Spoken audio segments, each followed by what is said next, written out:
Oi gente, tudo bem? Estou aqui com a cara lavada e com 2 estrelinhas de espinha pra contar um pouco da minha história pra vocês hoje, porque eu acho que eu nunca contei pra vocês nada. E vocês sempre me perguntam como eu comecei na minha carreira e tudo, então eu vou contar um pouco. Eu me chamo Natália Tavares Pires da Costa, eu nasci no dia 1º de setembro de 2008 e eu nasci no Rio de Janeiro, na cidade do Rio de Janeiro, no estado do Rio de Janeiro. Tá, então, meu pai trabalhava numa oficina e minha mãe ficava em casa pra cuidar de mim e do meu irmão. Eu tenho um irmão de 29 anos. Quando eu nasci, meu irmão tinha 13. A gente morava na região de Jacarepaguá, no caso eu ainda moro, mas a gente morava num bairro bem mais humilde aqui da área, porque minha família não tinha uma condição boa. Eu nunca passei necessidade nem nada, mas a gente não tinha uma condição, assim, boa, tá? Um fato interessante é que eu morava no mesmo prédio que minha avó, que meu avô, e eles moravam em apartamentos diferentes, que a minha Dinda e minha tia. Então todo mundo, cada um morava em um apartamento, era quase um Friends versão família. Enfim, quando eu tinha 6 meses de vida, eu já comecei a falar minhas primeiras palavras. Eu comecei a falar muito cedo. E aí as pessoas falavam muito pra minha mãe como eu era muito desenvolta pra minha idade. Porque geralmente os bebês começam a falar com 1 ano e pouquinho. Eu com 6 meses já falava o nome da minha família inteira. Já falava água, papá, eu já falava várias palavras. Então, quando eu fui lá para meus 2 anos, eu já falava de tudo. Eu falei pra minha mãe que eu queria desfilar e que eu queria ir pra TV. Nisso, minha mãe colocou numa agência de modelos que tinha bem longe da minha casa. E eu comecei a fazer curso de modelo, mas eu tinha 2 aninhos. Então era mais, tipo, a gente ficar aprendendo a andar na passarela, essas coisas. Nisso, em um desses desfiles, tinha um produtor de elenco na plateia. E nenhuma das crianças teve coragem de sair pra desfilar na hora da minha turma, só eu. Eu saí pra desfilar, o produtor viu. E no final do desfile, ele entrou em contato com a minha mãe. Quem não sabe, produtor de elenco é uma pessoa, no caso esse era da Globo, uma pessoa da Globo, que fica procurando talentos e pessoas pra colocar na novela. Só que ele não fica em lugares aleatórios, ele procura em agências. Nesse caso, ele tava procurando um desfile de modelo. Ele precisava de uma criança pra fazer uma cena, a criança não ia precisar falar nada, só que era do meu perfil. Aí no dia seguinte eu fui na Globo, fiz o teste, eles só precisavam me conhecer, porque eu não ia precisar falar nada. Só que eu acabei falando muito no teste e eles perceberam que era esquisito uma criança de 2 anos que falava muito. Nisso, no outro dia eu já fui gravar, tipo, foi tudo muito rápido, precisava de alvará, já aconteceu tudo muito rápido. E eu fui gravar. Nisso que eu gravei, eu acabei falando muito no set e o diretor falou, cara, isso é bom, a gente precisa de uma criança que fale muito pra pouca idade, é útil, então vamos fazer mais cenas pra ela. E acabou que eu fiquei um papel meio que fixo até metade da novela. O nome da novela foi A Vida da Gente, foi uma novela muito legal da Globo. E lá estava eu com meus 2 aninhos e 7 meses, especificamente, quase 3 anos, fazendo minha primeira novela. E durante ainda a gravação da novela, eu fiz 3 anos de idade, continuei fazendo isso de modelo. E quando eu fiz 4 anos, eu fui escalada pra fazer uma minissérie na Globo chamada A Teia. Nessa época, minha mãe vendia roupas, minha mãe vendia quentinha. A minha mãe fazia várias coisas pra conseguir trazer mais dinheiro pra casa. Só que ela teve que parar de fazer essas coisas pra me levar pros meus trabalhos. Porque, pra quem não sabe, a Tormirim grava muitas horas por dia também. A gente grava 6, 7 horas por dia. E nessa época não tinha essa lei de 6, 7 horas, era mais tempo. Se eu não me engano, eram 8, 9 horas por dia. Então, eu passava, tipo, o dia inteiro gravando. E minha mãe não podia trabalhar por isso. Então, obviamente, isso começou a dar uma destabilizada na economia da casa. Porque minha mãe não podia trabalhar pra me levar pra realizar o meu sonho, que era o que eu gostava muito de fazer.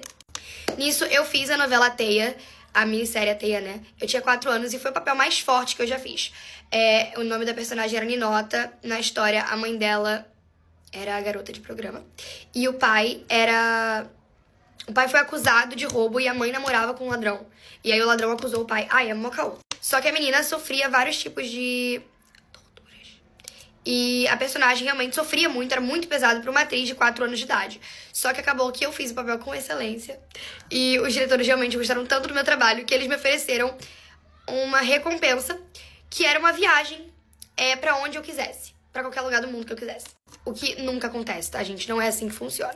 E eu quero lembrar vocês que atores mirins não recebem um cachê bom, tá? Na verdade, não é um cachê ruim, é claro. Mas assim, quanto mais novo você é e quanto mais você tá começando e quanto menor o seu papel, menos você recebe. Então, nessa época, eu acho que eu recebia cerca de, tipo, 2 mil reais. E na época, claro que ajudava muito. Né? Mas não é uma quantia muito alta. E eu trabalhava muitas horas por dia, mas eu sou eternamente grata por esse trabalho, porque ele realmente me apresentou pros produtores da Globo. Nisso, os diretores me ofereceram uma viagem pra qualquer lugar do mundo que eu quisesse, e nessa época minha mãe e meu pai estavam se divorciando. E aí, a minha mãe falou pra mim pra onde eu queria ir. Eu falei Disney, óbvio, porque eu nunca imaginei que naquela idade eu teria condição de ir pra Disney, porque a nossa família realmente era muito pobre pra ir pra Disney ou pra qualquer outro lugar do mundo. Então, o primeiro lugar que uma criança de 4 anos quer ir é Disney. Então, eu falei Disney, óbvio. E aí o meu pai falou que ele só ia deixar eu ir se eles levassem ele e meu irmão também. E a Globo aceitou. Então a Globo levou eu, meu pai, minha mãe, meu irmão, com tudo pago pra Disney. Hotel, passagem, visto, passaporte, parques, carro, comida, tudo. Eles deram tudo pra gente. Até dinheiro pra gastar lá. Então eu sou eternamente grata pela Globo, porque todas as oportunidades que eu já tive, eu só tô no lugar que eu tô hoje graças a eles. E eu sempre fui tratada realmente muito bem lá por todo mundo. Então eu sou muito grata. Enfim, e foi incrível, foi uma viagem dos sonhos. Meu pai e minha mãe continuaram sendo amigos, mas já divorciados. Mas nisso, comigo e com a minha mãe morando sozinhas, é claro que a nossa condição não melhorou, né? E a minha mãe perguntou se eu queria continuar fazendo o que eu queria, porque ou ela ia precisar começar a trabalhar e eu ia ter que parar de fazer o que eu gostava de fazer, ou eu ia continuar, mas eu ia ter que começar a deixar de separar no meu dinheiro 100% e realmente começar a usar o dinheiro para pagar algumas contas porque era necessário. Então, eu preferi aceitar a responsabilidade de, tipo, separar metade do meu dinheiro pra realmente despesas do dia a dia que a gente precisava pagar e o resto pra guardar pra mim, pro meu futuro. E isso foi dos meus 4 até os meus 11 anos. E era bem difícil de administrar isso pra minha mãe, porque ela não queria gastar meu dinheiro, mas ao mesmo tempo não tinha de onde tirar, né? Porque ela não podia trabalhar. Até que eu consegui DPA, que foi um trabalho maior, foi um cachê um pouco maior também, então o DPA me ajudou muito com isso. Até que veio a pandemia. E aí, na época de DPA, antes da pandemia, na verdade, minha mãe começou a trabalhar de Uber pra poder ajudar a pagar as contas. Foi a época que o Uber surgiu, assim, 2018, mais ou menos, 2019, um pouco antes do DPA. Minha mãe começou a trabalhar de Uber, e aí, assim que eu entrei em DPA, meu avô começou a me levar pras gravações, em vez da minha mãe. E a minha mãe conseguia ir trabalhar de Uber o dia inteiro. Então, a minha mãe trabalhava, tipo, de 7 da manhã, que era a hora que ela me levava pra escola. Ela ia me buscar na escola, me levava em casa. Fazia almoço, colocava almoço pra mim, saía de novo e ela só voltava, tipo assim, 4 da manhã do dia seguinte. Tudo isso pra fazer uma quantia muito pequena, gente. Uber não recebe muito, é realmente um trabalho que cansa demais e que não tem uma recompensa boa. Então, a minha mãe tava trabalhando demais pra conseguir ajudar a pagar as contas, etc. E isso, eu tava no DPA nessa época. Eu acho isso muito engraçado, porque nessa época eu lembro que eu recebia muitos comentários de gente falando que eu era muito rica, não sei o que, e eu ficava muito chateada de receber esse tipo de comentário, de ver minha mãe saindo pra trabalhar de Uber o dia inteiro, e eu recebendo comentário de gente me chamando de rica e tal, eu ficava tipo, quem dera fosse assim. Enfim, e aí nisso, eu e minha mãe já tínhamos nos mudado pra esse apartamento que a gente mora hoje em dia. Que obviamente é alugado, o outro apartamento que a gente morava era nosso próprio, mas era um apartamento muito ruim, num bairro muito ruim, era um bairro perigoso, o apartamento tinha 2 quartos e tipo, não tinha ar-condicionado, era só ventilador. E realmente era muito ruim, gente. E aí quando eu entrei pro DPA, a gente conseguiu vir pra cá e vir pra um lugar realmente com aluguel. Só que nessa época da pandemia, obviamente eu tive que parar de trabalhar no DPA, automaticamente o cachê reduziu em 75%, se eu não me engano. Então, diminuiu muito, a gente recebia uma quantia muito pequena. A minha mãe não podia mais trabalhar de Uber, porque, né, pandemia. Então, a gente teve que se mudar do apartamento que a gente mora atualmente. E a gente teve que ir pro nosso apartamento antigo de volta, que era um apartamento ruim e tudo. E isso foi muito ruim pra minha saúde mental. Então, durante a pandemia, a gente passou morando naquele apartamento, que não era um apartamento de condomínio, era um apartamento muito pequeno. Então, na pandemia, isso afetou muito meu psicológico. Mas nisso eu continuei fazendo preparação de elenco pro DPA, que a gente ainda fazia, e isso já fazia 1 ano que eu tava gravando DPA.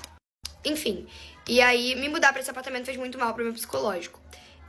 Até que eu comecei a gravar TikToks em casa durante a pandemia. E isso ajudou muito no meu psicológico, eu comecei a ganhar muitos seguidores. Então eu lembro que, tipo assim, eu bati 100k, depois eu bati 300k. E eram muitos seguidores no TikTok, porque no Instagram eu nunca ganhei absolutamente nenhum dinheiro, tá? Até hoje, nada. Pela monetização do Instagram, óbvio, claro que eu já ganhei com publicidade. Até que eu comecei a ver esperança no TikTok, mas obviamente não ganhava nada ainda. A pandemia acabou, voltei pro DPA, voltei a trabalhar, nos mudamos de volta pro nosso apartamento que a gente mora até hoje. Até que meu avô, que me levava pras gravações, sempre acabou falecendo de Covid. Em 2021. E quando meu avô faleceu, realmente foi, tipo, um baque pra mim. Sem contar pelo fato de que ele não poderia mais me levar pro trabalho, então a minha mãe também não poderia mais trabalhar e a gente ia voltar pra estaca zero. Nessa época, eu não tinha uma relação muito boa com meu pai, não tinha contato com ele. E meu irmão já não morava mais comigo, com a minha mãe. Até que eu decidi que era hora de sair do DPA, eu desisti que era hora de começar a trabalhar com outros projetos, porque já fazia muito tempo que eu tava no mesmo. Vai ter que fazer parte 2 porque é muito longo.